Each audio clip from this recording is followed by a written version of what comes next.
of the people of our country. Mr. President, on tariffs, you made clear you're not backing down from this, but many American small business owners say they are concerned that these tariffs are going to hurt them. What's your message to them? They're going to be so much richer than they are right now, and we have many. Yesterday, General Motors was in. They want to invest $60 billion. The people from Facebook were in yesterday. They're going to invest $60 billion by the end of the year.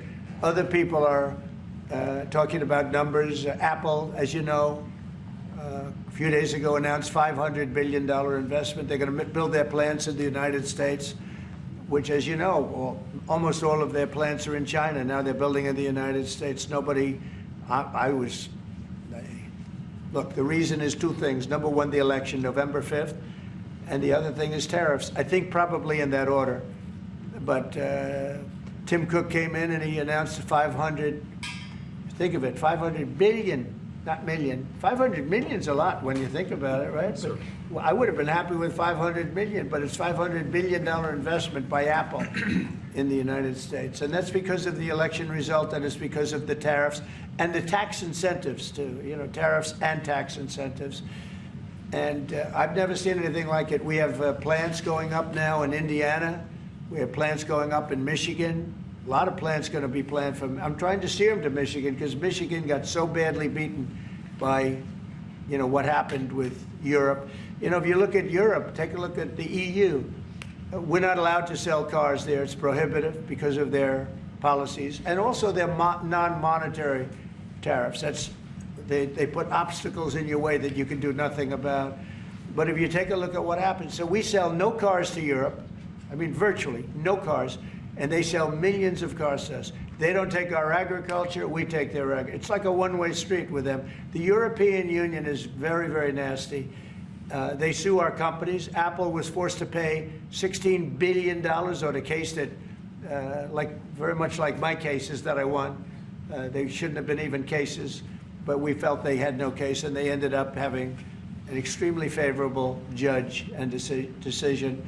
But they're suing Google, they're suing Facebook, they're suing all of these companies, and they're taking billions of dollars out of American companies, many more than the ones I just mentioned.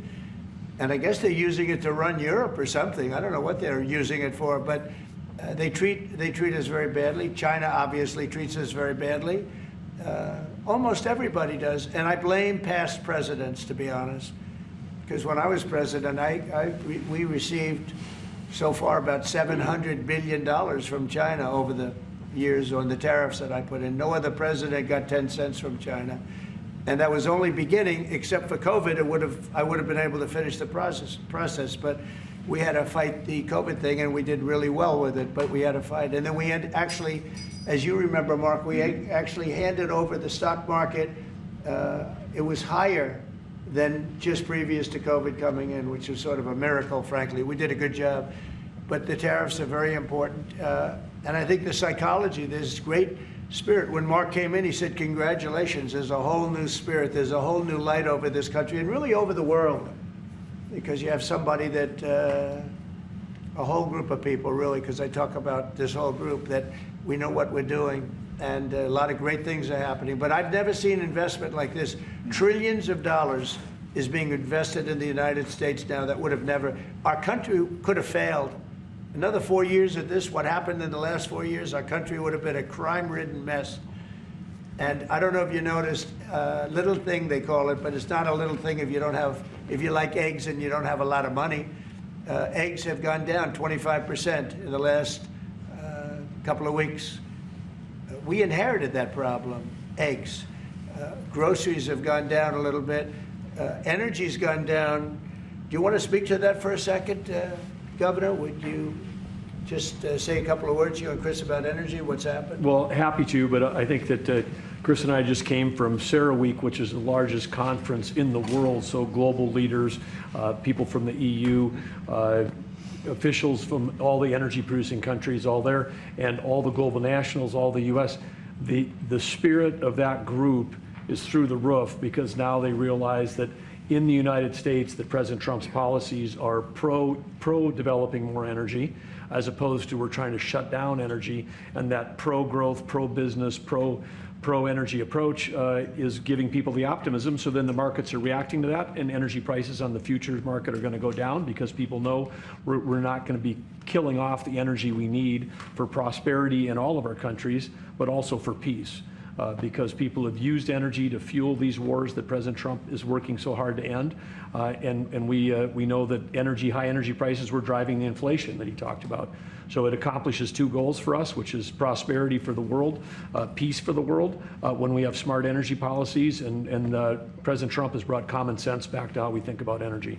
And it's brought down now $65 a barrel, I saw this morning. That's phenomenal news. And that's going to that's what brought it up. The energy they took our beautiful energy policies and they just messed them up. And then they went immediately back to them but by that time they lost it.